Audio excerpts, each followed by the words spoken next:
being someone who isn't nearly as computer savvy as someone from this generation should be, I know very little about what technology is capable of. Aside from email, I am in the occasional download of something otherwise unattainable for me at the moment. I have about the same amount of knowledge an 8-year-old might possess about the electronic world. For example, and for the sake of this tale I'm about to recount, I was totally unaware that someone is capable of hacking Pokemon games to make their own sub-story of the world. Even less so that it was possible to make a physical copy of the game in a real cartridge. However, I happened to learn about this in one of the most disturbing ways possible. When I was younger, Pokemon Gold was my very first game from the ever-popular franchise. I became very attached to the little creatures my character named after myself, even though the character was male, and often fantasized about the adventures we would go through had a present storyline not been in place. That isn't quite important though. What's important is the fact that I never truly let go of my childhood fantasies. The memories had from that first game were far too cherished to set free. As such, I still have my old Gold game, complete with the total abuse of the copy glitch. I refuse to start my game though, as I'm afraid too much of the old magic will be lost. I wanted to play a whole new game of the version that I recall being the happiest with. But older cartridges are rather hard to find outside of the internet nowadays.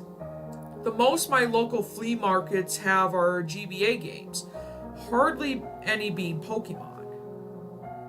Fortunate for me, my grandmother still fully supports my long-standing love for Pokemon and often buys boxes of cards, toys, videotapes, and other items she comes across during her frequent visits to the local auctions. Granted, very little of these things she gives me are in good condition. Long forgotten items stowed away in a musty basement after the phrase in their owner's life have passed hardly ever are. But as gifts from a dear relative, I cherish them as if they were made out of gold. Pun not included. Most recently, she gave me a box with a brand new videotape containing episodes from early on into the first season, several hundred battered and well-used cards, and a game cartridge with no label. The cartridge was the familiar metallic gold color of the game I had been looking for. Even though the label had been removed, and a large red X drawn in Sharpie in the place where the sticker should have been, I could easily tell what it was. What other game had that color? You could imagine my excitement for finally finding another copy. I hate ordering things online. This was a rather big relief. I thanked her profusely and promised I will play it as soon as I get home, which I did. Getting started was difficult. Not because the game was faulty, but because I had sold my GBA to my little brother several years ago for some of his better Pokemon cards.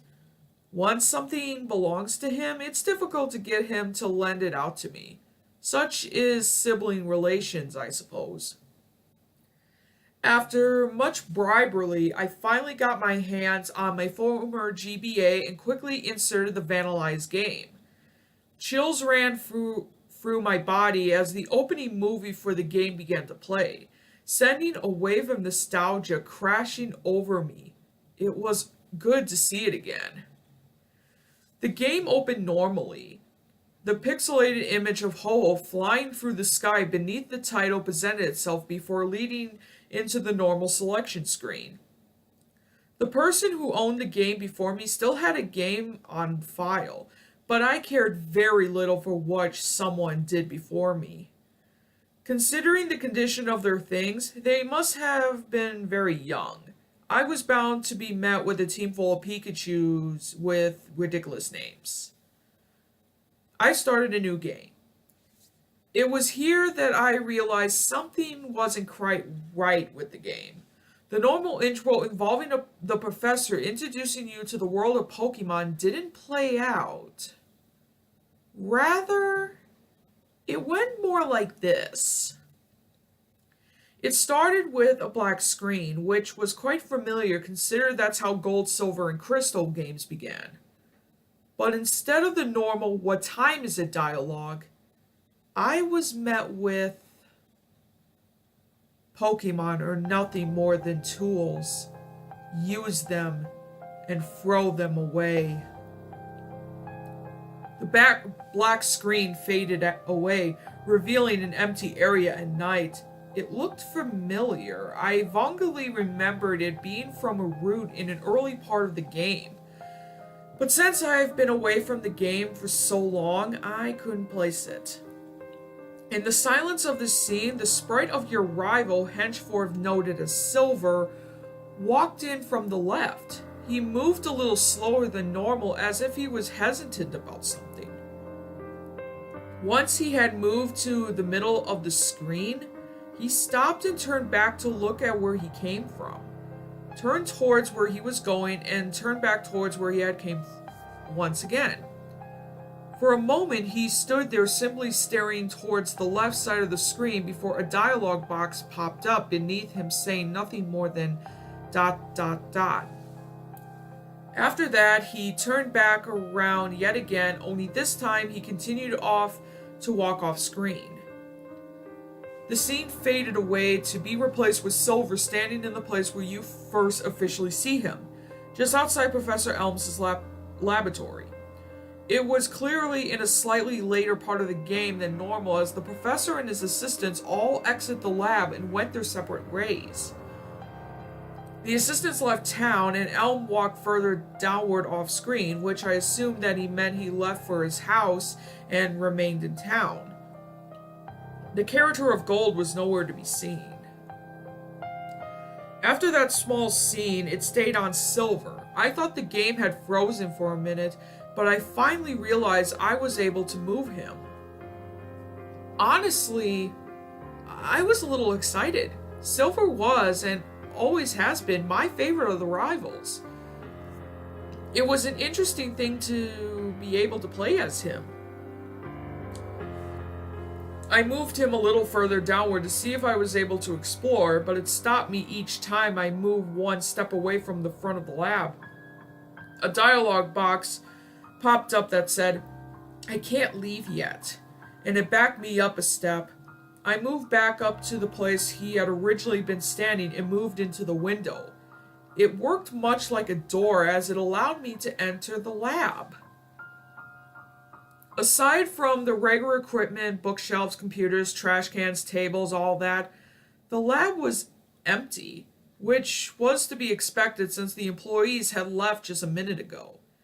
On the table was a single Pokeball. Being without one at the moment, I walked over and took it.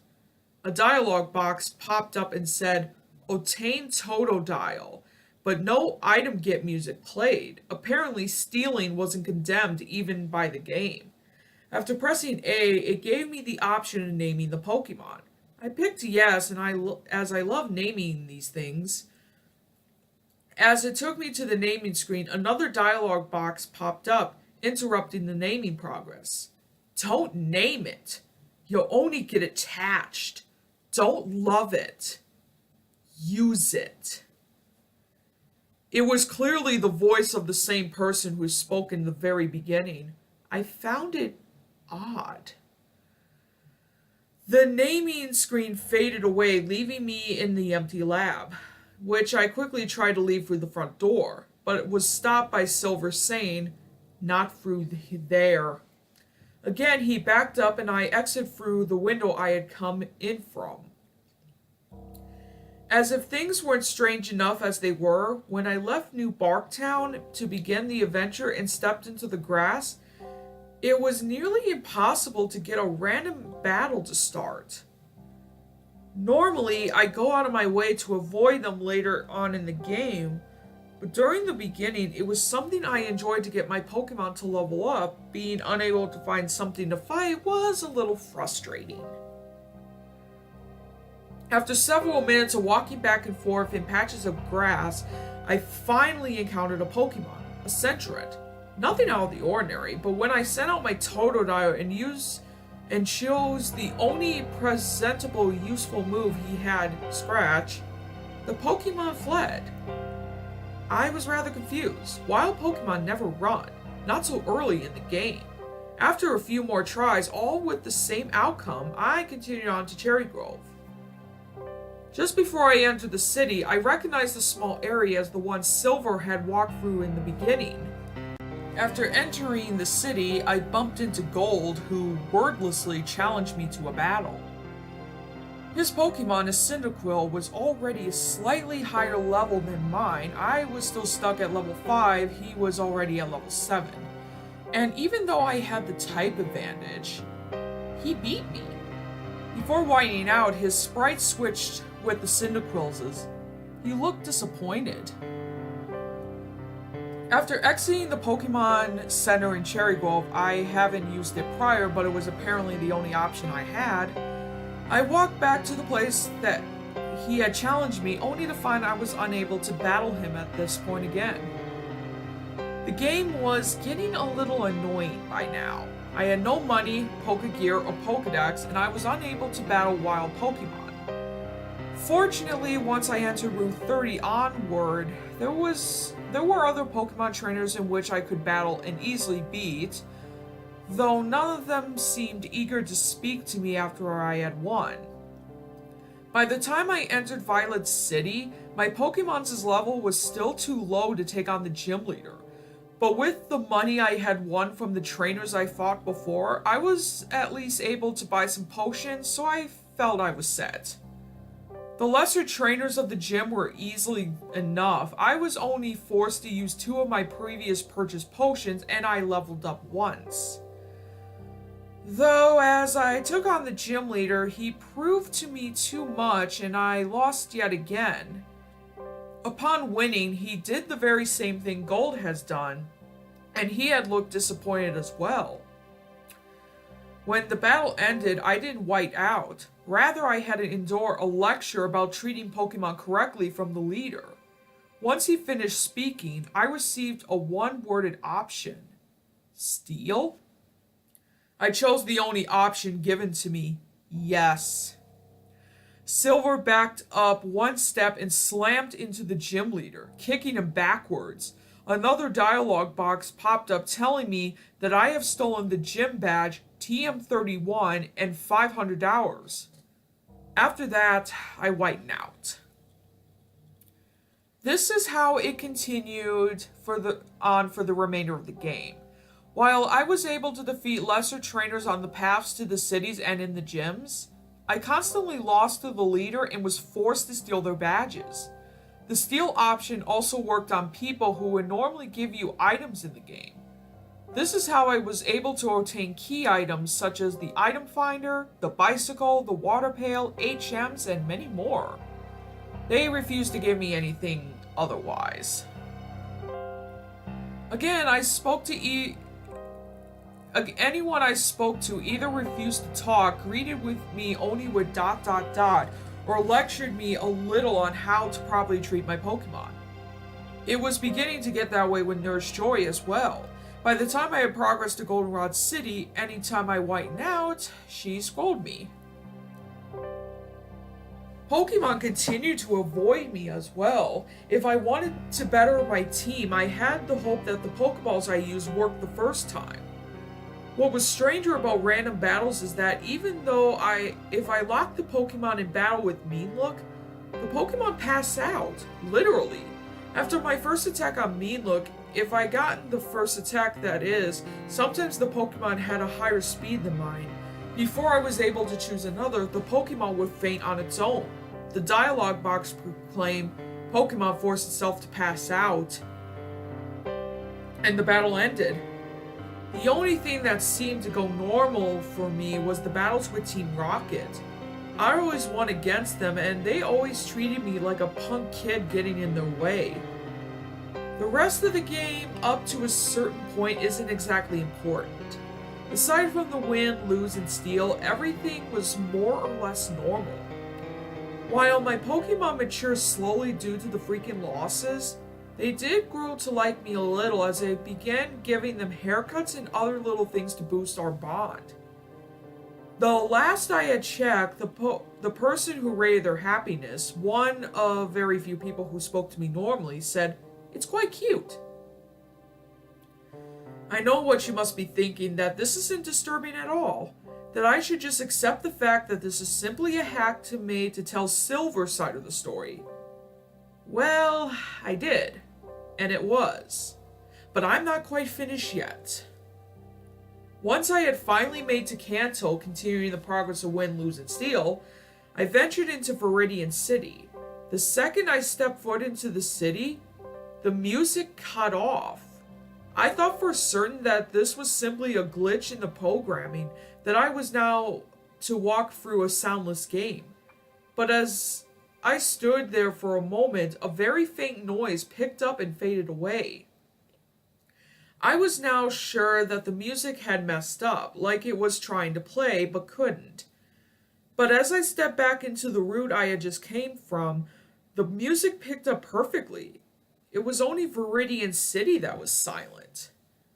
I was now curious, so I stepped back into the silent city and began to explore. There wasn't a person in sight, no one out in the open, no one in the houses, not even anyone in the Pokemon Mart or Pokemon Center.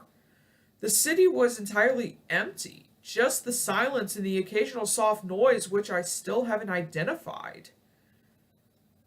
As I walked towards the gym, the sound grew a little louder.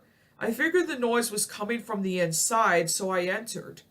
There was no one there either, but that was to be expected. The gym was always empty until much later. The noise didn't play in here, but it was still dead silent. I walked up to where the gym leader normally stood, and as I walked past the spot and into the brink wall, I do that sometimes, I like the noise, I was transported to another room. The wall had a hidden set of stairs. This place was silent as well, but the noise began to play yet again. It was much louder this time, just a bunch of random high-pitched noises. But it sounded like screams. By this time, as you could well imagine, my heart was pounding. I don't take screaming or things that sounded like screaming very well due to an unfortunate experience with a very graphic haunted house when I was 3 years old, but I digress. Regardless of my pounding heart and shaking hands, I explored the room, which was tinted in a muted red, much like everything was in Pokemon Red.